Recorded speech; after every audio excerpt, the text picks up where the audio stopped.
சாமியை பார்க்குறதுக்கே டோக்கன் போடுறீங்க பாரு 1000-500ன்னு. அதான்டா எனக்கு வைத்த எரியுது. மன அமைதிக்கும் நிம்மதியை தேடி ஒரு அமைதியான ஒரு சூழ்நிலைக்கு தான் கோயிலுக்கு போவோம். இந்த காலத்தில் கூட்ட நெரிசலில் போய் சாமியை பாதியோடு பார்க்க விடாமல் வர்றது, 1000 ரூபா முன்பணம் கட்டி போகிறது. இப்போ கேரளாவில் சரியான கூட்ட நெரிசலாம். நம்ம தமிழ்நாட்டிலலாம் கோயிலாக இல்லைன்னு பேசிக்கிறாங்க. நம்ம தமிழ்நாட்டிலையும் அந்த கதி தான்.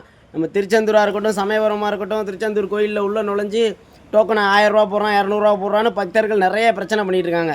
இந்த அறநிலைத்துறையெல்லாம் கொஞ்சம் பார்த்து பொது தரிசனமாக அனைவரும் போயிட்டு வர மாதிரி பண்ணுங்கன்னு பண்ணாலும், அங்கே ஏசி போடுறோம், ஃபேன் போடுறோம், கூலர் போடுறோம், நாங்கள் வசூலித்து தான் ஆகணும், சிறப்பு கட்டணம்லாம் போடுறீங்க. மன அமைதி போய் அங்கே ஏன்டா வந்தோன்ற நிலைமைக்கு ஆகிருக்கு. தவறுதலாக எதுவும் சொல்லியிருந்தா வந்து பிரிவினைவாதி அப்படி இப்படின்னு சொல்லாதீங்க.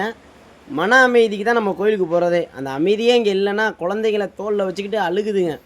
அந்த மாதிரி மன அமைதியோட கோயிலுக்கு வர்றதை ஏற்பாடை கொஞ்சம் பண்ணுங்கப்பா. இந்த அறநிலைத்துறையெல்லாம், இந்திய அறநிலைத்துறையாக இருக்கட்டும், தமிழகமாக இருக்கட்டும், கேரளாவாக இருக்கட்டும், அதை கொஞ்சம் முயற்சி பண்ணுங்கள். என்ன கூட்ட நெரிசலில் நான் சமயபுரத்தில் போயிட்டு சரியான கூட்ட நெரிசல்.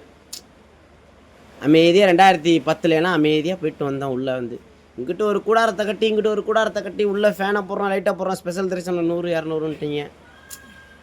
அதில் வெந்து நொந்து உள்ளே போய் அந்த தரிசனத்தை பண்ணிட்டு வர்றதுக்கு வெளியிலே நின்று தேங்காய் உடச்சிட்டு வந்துடுவாங்க எங்கள் அப்பாலாம்.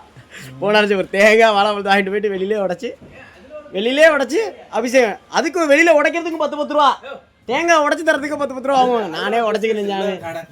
உள்ளார கடையில் தேங்காவே 10 ரூபா தான் எல்லாத்துக்கும். இப்போ கோயில்கள் இருக்கிறதுக்கு காரணமே ஒரு ஊர் வந்து வளரணும், தொழில்நுட்பம் வளரணும், எல்லாம் ஜாமாங்க வளரணும், கடைகள் ஊர் மக்கள் நல்லா இருக்கிறதுக்காண்டி தான். ஆனால் அதையும் தாண்டி கோயிலில் உள்ள சுற்றி கடைக்கண்ணி வச்சாலும் பிரச்சனை இல்லைங்க. கோயிலுக்குள்ளே போகிறதுக்கே காசு வாங்குறாங்க பார்த்தீங்களா? அதை நினச்சா தானே ரொம்ப வயிற்றுச்சலாக இருக்குது. சுற்றி நீங்கள் ஒரு கடையை வைங்க, பிரசாதம்னு சொல்லிட்டு பொங்கல், புளியோதரை, வெண்ணெய், இது தயிர் வீங்க, பலகாரத்தை வைங்க, ஜாமானை வைங்க, பூவை வீங்க, ஊதுபத்தி, தேங்காய் பழம் இதெல்லாம் விற்கும். இதெல்லாம் ஒரு விற்பனைக்கு உரியது தான். அதை தாண்டி நீங்கள் சாமியை பார்க்குறதுக்கே டோக்கன் போடுறீங்க பாரு 1000-500ன்னு. அதான்டா எனக்கு வைத்த எரியுது. ரொம்ப பேர ஓகே பாய்.